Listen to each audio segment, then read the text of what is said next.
entonces, sé que muchas compañías, digamos, internacionales lo que hacen es, digamos, porque hay una ley, ¿no? En Argentina que es que si tienes la fábrica dentro del país, ¿no? Digamos, los aranceles ya no, de importación ya no existen. Es decir, y no hay marcas, no sé, tengo entendido de que hay marcas que directamente fabricaban dentro del país, ¿no? Lo Sí, en montaban realidad dentro lo que del hacen país. muchas marcas es traer las cosas de China, las hacen pasar por un puerto del sur para que no tenga aranceles y las montan dentro, pero no deja de ser una importación encubierta. Bueno, joder. Total. Vamos a ver, dime un poquito, o sea, tengo mucha curiosidad, ¿no? Por el tema del mate. Es algo ¿Qué cosa? que, Perdona, que no te oí. que tengo mucha curiosidad por el tema del mate, ¿no? Esto Ah, el de mate. la boquilla, que bebéis todos de la misma pajita. Tú sabes que esto en España da un poco de vértigo, ¿no? Que un Sí, me señor río mucho yo con eso. y que te lo digo porque yo tomé mate y estuve 2 días sin dormir. O sea, a mí me afectó de tal manera que dije, Dios mío, si esto hay que beberlo todos los días, ¿eh? Y que no puedes Claro, bueno, ir. pero eso es por costumbre. Y, Es una infusión, como un té, solo que la forma de beberlo es diferente. Y sí, es un tema cultural, esto de compartir la bombilla, el mate y compartirlo entre todos. Te voy a contar y, algo que muchos españoles no lo saben. Los que inventaron el mate técnicamente como se bebe hoy en Argentina y en el sur de Brasil y en Paraguay fueron españoles, fueron vaya, monjes franciscanos que descubrieron la bebida de los guaraní, de los indios guaraníes, y ellos lo perfeccionaron de alguna manera porque desarrollaron el mate como recipiente, digamos, y la sí. bombilla, y empezaron a hacerlo con bombillas de metal y todo eso. Los indios guaraníes lo tomaban en un pedazo de caña con una pajita de caña, ¿no? Sí, Eh, pero bueno, los que inventaron el mate como lo conocemos hoy fueron españoles. vaya, he quedado mal, he quedado mal. Y entonces, o sea, es que me da mucha sensación, ¿no? Que lo lleváis a todos lados. O sea, Sí, lleváis el termo de agua caliente, o sea, eso es como si el español llevara todo el día el vino el vino y las tortillas. detrás, ¿no? O sea, Sí, a ver, hay variaciones, ¿no? Por ejemplo, el uruguayo en Uruguay son muy de llevar el termo bajo el brazo y ir cebando mate por todos lados. Yo, por ejemplo, no tengo la costumbre de ir con el mate a todos sitios, pero por las mañanas bebo mate antes de irme a trabajar, siempre. y aquí en España Eh, es fácil de conseguir sí, sí, bebida, sí, sí, esto, hay por todos ya, lados. Y aparte tienes Amazon, ¿no? Y que Amazon en 24 horas tienes lo que quieras. joder. Eh, pero sí, aquí es muy común verlo. Porque ¿cuánto cuesta un recipiente, o sea, para tomar mate? O sea, ¿qué precio tiene orientativo? O Y sea, si la compras tu primer matera kit por Amazon, tiene un te puede precio costar 15 euros, orientativo. 10 euros. O sea, eso sería el precio estándar, quiero decir, o sea, un precio, Sí, porque más después o menos. supongo que habrá diferentes precios, ¿no? O sea, es Sí, como, sí, porque depende de qué esté hecho el mate, si es de madera o es de metal o yo tengo mates que me han traído de Argentina que están labrados con el escudo. Un suscriptor del canal, un amigo que somos amigos, me trajo de un viaje que hizo a Argentina, me trajo un mate que está todo labrado que dice el Vikingo Lucas y tiene una moto y la bombilla tiene las 3 estrellas de las Copas del Mundo con la Copa del Mundo de fútbol. haciendo, Eso no tiene precio, por ejemplo. haciendo Eso no. propaganda. ¿Y has viajado mucho últimamente por España? ¿Has hecho algún viaje así Sí, largo? sí, desde que vivo aquí, yo he viajado más por España y por Europa de lo que jamás en mi vida pude viajar por Argentina, ¿Y qué tal has honestamente. hecho a un viaje muy largo ya por aquí, por España? ¿O Sí, has hice ido ya de España, Europa? mira, hace 2 años hice un desafío con un scooter 125 que yo tengo Sí, que me lo regaló un amigo, que di la vuelta a España, toqué los 4 puntos cardinales de la península en 8 días. Hice 4.250 kilómetros en 8 días con un scooter 125 del año 2003. o sea, a Eh, ver, ¿y qué era el promedio? ¿Cuál era el promedio de kilómetros que hacías al día? Lo menos y sería, más o menos había hecho 500 kilómetros por etapa, lo calculé, pero lo había calculado para hacer en 10 días el viaje y al octavo día, cuando llegué a Cap de Creus en Cataluña, Mm, eh, no me dejaron pasar al punto exacto porque faltaban 2 kilómetros para llegar y han hecho un parque natural, ¿no? mm, Y sí, pusieron una valla y no te dejaban pasar, tenías que tomar un autobús para pasar y yo estaba con todas las cosas de filmación y sí. la tienda de campaña y todo, y me agarré un cabreo terrible y me subí al scooter y me volví a Alcalá de Henares. Ese día hice 1.300 kilómetros y O me sea, corté 2 días del viaje. sí, eso pasa, sí, te contará. Y también me has dicho que has hecho viajes por Europa también. Sí, he Con, con es- hecho viajes con en esta, coche, bueno, di otra vuelta a España en coche también con la familia en vacaciones, que también 3.600 kilómetros hicimos. Eh, Me he ido y vuelto a Cantabria en un día más de una vez. Tengo amigos en Galicia, también he ido en un fin de semana a visitarlos. He estado por el sur, por Valencia, bueno, en Cataluña estuve varias veces, a Barcelona fui 4 veces.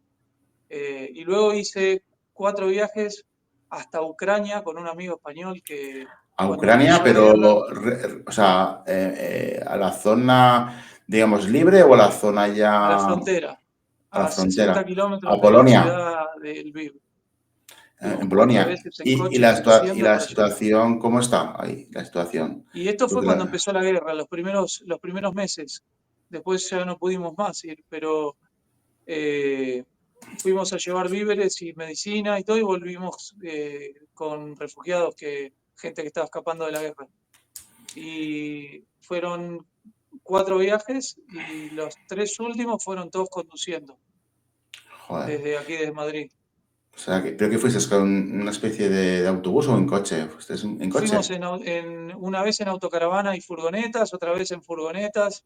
Eran más o menos 7.000 kilómetros en 4 días, 5 días hacíamos. Madre mía. ¿Y cómo viste la situación en Polonia? Supongo que iríais a Polonia, ¿no?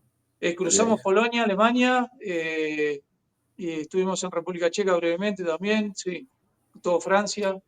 En Y, Polonia, cuando estaba el tema de la guerra, cuando estaba recién iniciando, estaba complicado el tema porque había o sea, llegaron muchísimos ucranianos a Polonia en ese momento.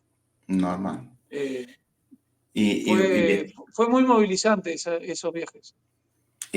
pero había una situación, se veía gente que se expatriaba totalmente, o sea, que había mucha movida dentro de las fronteras polacas. O sea, ¿os Sí, pusieron algún problema en entrar? sí, no, no tuvimos problemas, pero potencialmente sí podríamos haberlos tenido. Cuando llegamos en el primer viaje, sobre todo, que fue a los 15 días de que empezó la guerra, estuvimos eh, en la frontera con el Lviv, que es Leópolis, la ciudad.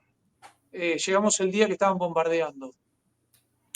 Ostras, Y y claro, en uno de los viajes llegamos el mismo día que estaban bombardeando y ese día salieron, no me acuerdo si eran 8 o 10 personas que se volvieron con nosotros, entre ellos una bebé de 2 meses, que hacía 7 días que estaban caminando desde Kiev, o sea, andando, o sea, desde la andando. capital a la frontera andando. Hasta la Porque, frontera llegó la mamá caminando con una bebé de 3 meses y nosotros la recogimos y viajamos hasta Madrid de vuelta con ellos y conseguimos una familia de acogida aquí que los reciba. joder, son casos muy tristes, la verdad. Porque si ya supongo que ya es triste salir de tu país por temas de migración laboral, si ya es por una guerra, No, ya fue, ves. fue súper fuerte eso, cuando lo que vivimos, la verdad. O sea, bien, bueno, pues también tengo otra curiosidad que te quiero preguntar. O sea, sabes que antes de la entrevista te he preguntado por la Ruta 40, la mítica Ruta 40. Sí. Explícame, porque son 5.000 y pico kilómetros, eso es prácticamente que para un español es cruzarse media Europa o Y es toda como Europa. irte casi, te diría, eh, casi hasta Rusia, O sea, es desde aquí. que son dimensiones dantescas, o sea, son dimensiones que si ya el español promedio motero nos escama, ¿no? O nos asustamos cuando tenemos que irnos a Sevilla y decimos, es que voy a hacer 1.000 kilómetros y ya nos pone 5.000 Mira, kilómetros, eso, dime. sí. eh, Argentina es un país muy, muy grande, muy largo en superficie. Y la Ruta 40 va desde el extremo sur hasta el extremo norte. Y son 5.400 kilómetros, si no me equivoco. O que sea, llega casi a la frontera, o sea, llega a la frontera de Bolivia, o sea, claro, a exactamente. Jujuy, que se me ha hecho mucha gracia, que no se fa de ningún argentino, pero me hace mucha gracia la provincia de Jujuy. O sea, el nombre me hace mucha gracia, de Sí. Jujuy. So, Y bueno, es una ruta que no es como las autovías de aquí que conocemos en Europa, sí. que son, digamos, que tienes varias manos y están muy bien. Hay partes que son difíciles de transitar y es una ruta muy larga. Y es como, digamos, el viaje, entre comillas, de un motero en Argentina. Hacer la ruta 40 es como, digamos, ese es como el equivalente de la ruta 66 en Estados Unidos. Y es practicable, es decir, se puede hacer en moto Sí, yo tengo normalmente. muchos amigos que lo han hecho, sí. Yo no lo he hecho personalmente ese viaje, pero Por- tengo muchos amigos que sí. porque llega al sur, ¿no? De la Patagonia, ¿no? Sí, casi Y hasta entonces, Ushuaia. a Ushuaia, ¿no? Entonces, ahí tienes que tener muchos cambios de ambiente, o sea, de clima, Sí, ¿no? Desde desértico, de frío extremo frío al calor extremo te vas. y, cómo te lo plantearías tú si fueras a hacer el viaje este. ¿Qué harías? ¿Cuántos Y días yo se calculo tendría que que hacerlo? ¿En el cuántos día que lo días? haga me tomaré por lo menos 15 días para hacerlo, O sea, 15 días mínimo para poder hacérselo. mínimo. Sí, Eh, y que por tramos, y entramos de cuánto, de cuántos kilómetros y más o menos. calcularé haciendo tramos de 400 kilómetros como para no matarte, digamos, para no cansarte demasiado y poder disfrutar un poco del viaje. Porque sí que lo que es el tema de gasolina y todo esto sí que hay surtidores en la ruta, es posible, En algunas partes ahí no hay nada, te tienes que llevar un depósito de extra porque no, por ahí haces 400 kilómetros y no hay nada. y hay alquileres de motocicletas, hay Sí, empresas de viaje que hagan esto o sí, qué. hay empresas que alquilan, sobre todo motos grandes, con más de las cilindradas que estamos acostumbrados aquí en Europa, que alquilan. Sí, sí, sí, sí, hay empresas que alquilan. Bueno, pues explícanos, tengo curiosidad de sitios por ver en Argentina, qué sitios, Un qué segundito que me sitios, estaban llamando justo, ahí ya está.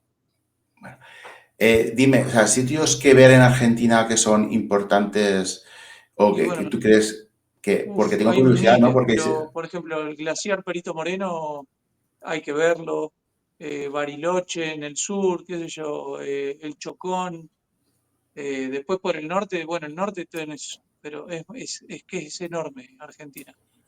o sea, y alguno que O nos sea, recomiendes tú que digas para un motero decir, "Bueno, he llegado hasta aquí, que bien, o sea, qué sitio me dirías tú a ver, de decir, depende de la bueno, época del año en que viajes, ¿no?